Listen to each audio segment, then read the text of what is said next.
Good morning. My name is Jeffrey Katz, K-A-T-Z, and I'm the Chief of Police for the Boynton Beach Police Department. In August of 2014, members of our department arrested Byron Harris and two occupants of his vehicle following a high-speed pursuit. During this pursuit, one of our officers was struck by a vehicle believed to be operated by Mr. Harris. Pursuing officers, and in fact even Mr. Harris, believed that he had struck and killed Officer Jeffrey Williams. Officer Williams suffered life-threatening injuries, including a broken back, but he has thankfully since recovered. As has been widely and frequently reported in recent years, some aspects of this arrest were captured from a FLAIR video camera aboard a PBSO helicopter. In February of 2015, I held a press conference to discuss the release of this video and to announce that within 2 weeks of this incident, I had enlisted the assistance of the Palm Beach County State Attorney's Office and the FBI to help us understand the complexities of this incident, which ultimately culminated in several arrests. I said at the time, and I mean it to this day, that I believe in our personnel. I believe in the work they do, and I am grateful for the over 700,000 law enforcement professionals throughout this country who put their own safety at risk to keep us safe. An overwhelming majority of the time, they get it right, and we are better and safer because of it. Unfortunately, in this instance, federal authorities have reported back that their extensive 3-year investigation has led to the filing of a criminal complaint by the U.S. Attorney's Office for alleged improprieties by two of our current members, Philip Antico and Michael Brown, and two of our former employees, Ronald Ryan and Justin Harris. I have limited information regarding the specific nature of these charges, other than to say that they will be made available by the U.S. Attorney's Office later today after the first appearance. I realize that today's announcements will inspire strong emotions for those of us within the department, those of us who love our community, and any of us who love any party involved in this incident, whether in 2014 or today.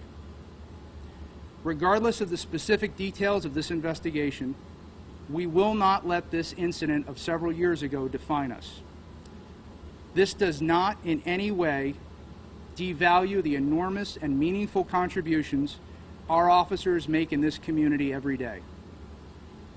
Overwhelmingly, the majority of the men and women of this department have made strides these past few years to live the values of this organization.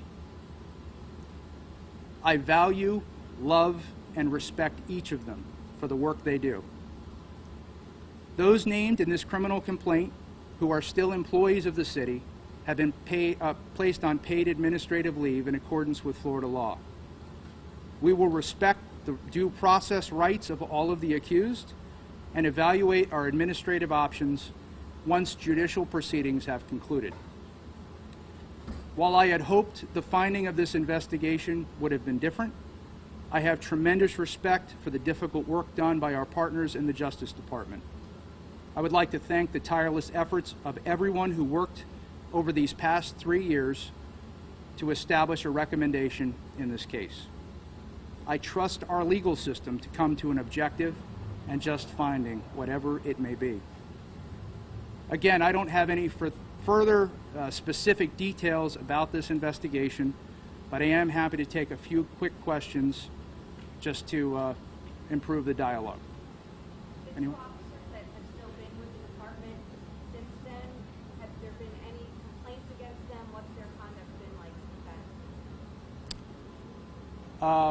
I didn't hear your question. I'm terribly sorry. I'm sorry. The two officers, Antico and Brown, who have still remained with the department, how has their conduct been since this incident? Have there been any complaints against them? We've been closely monitoring we closely monitor every member of our department because the work that we do is important. We have paid particular attention to those parties who were involved in this incident because we have not known the specifics of any aspect of this investigation. The federal authorities have been working on it. We will make all of the internal affairs files and documentation available to you. Chief, you said you don't want this arrest or the moment to define the department and the work you do. What is maybe your message to the community who might see this and be worried about the men and women in blue who are patrolling their streets? Can they still have confidence and faith in the work that those officers are doing? Absolutely, and I appreciate that question. The fact of the matter is this is an incident that took place in 2013, and we were a very different department in 2013 than we are in 2017. The men and women of this department have done extraordinary things. The progress that they have made truly is beyond anything that I imagined in this 4-year period of time. We have continued to work to advance our transparency and to work with members of our community. We've instituted all kinds of programs of accountability that we didn't have before, including body-worn cameras for all of our personnel. We've conducted de-escalation training with all of our personnel over the years, implicit bias training with our personnel over the years. We are continuing to work to make this agency better. It's a credit to every man and woman within this department. I say frequently internally that the least of us defines the rest of us, so on any given day, the least of us needs to be pretty darn good. Of late, that's been the case. Unfortunately, as I said, in 2013, this was a very different agency, and in some respects, while this is a painful process, this period underscores the progress that we've made as an agency over the years, and we're going to continue that trajectory. Are you able to give any charges? Well, they said something's coming out later. What charges are they facing? The criminal complaint in this case was sealed. I'm not highly familiar with the federal process, and so I've been trying to be as respectful as possible to that process. My understanding is that once the officers and members of the public now go to their first appearance, the U.S. Attorney's Office will unseal the criminal complaints and they will be made available. But I don't have any specifics. Yes, sir. Were you concerned that there could be a civil rights violation involved in this and this could escalate into something along those lines? What's your response to that? Well, I'm certainly concerned about the possibility of a civil rights issue. The question has always been, was the use of force justified? And if it was justified, then fine. If it was not justified, then the appropriate venue to investigate that would be the Justice Department, which is why I reached out to them for their assistance.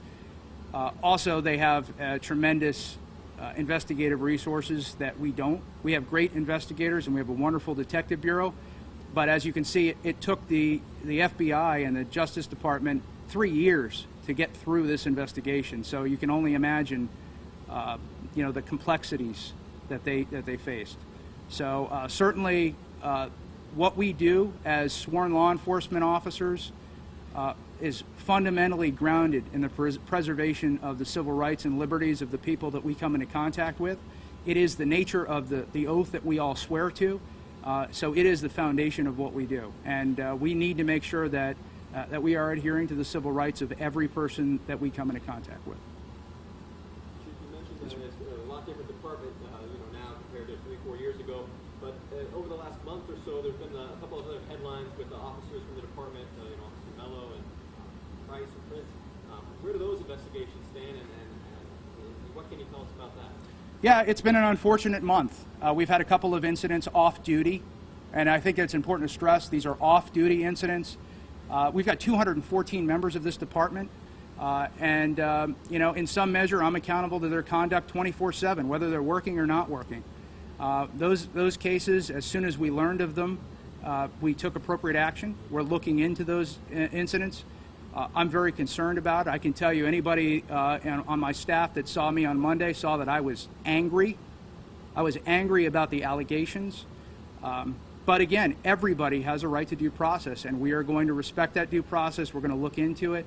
But no doubt, it's a kick in the gut to every member of this department when anybody acts out in a way that's incongruent with our values. And that's why I frequently preach about the least of us defines the rest of us. Did these two former and current officers turn themselves in today? Was this yesterday? My understanding is that this morning. Yes, ma'am. There were several other officers involved in the incident. Do you know why these particular officers, former officers, are being charged, not the others that were charged by officers? That's a great question. For anybody who didn't hear it, the question was there were several members of the department that were involved in this arrest and potentially subject to investigation. Do I know why these specific individuals were charged and not the others? As I said, I have no information about the specifics of this investigation.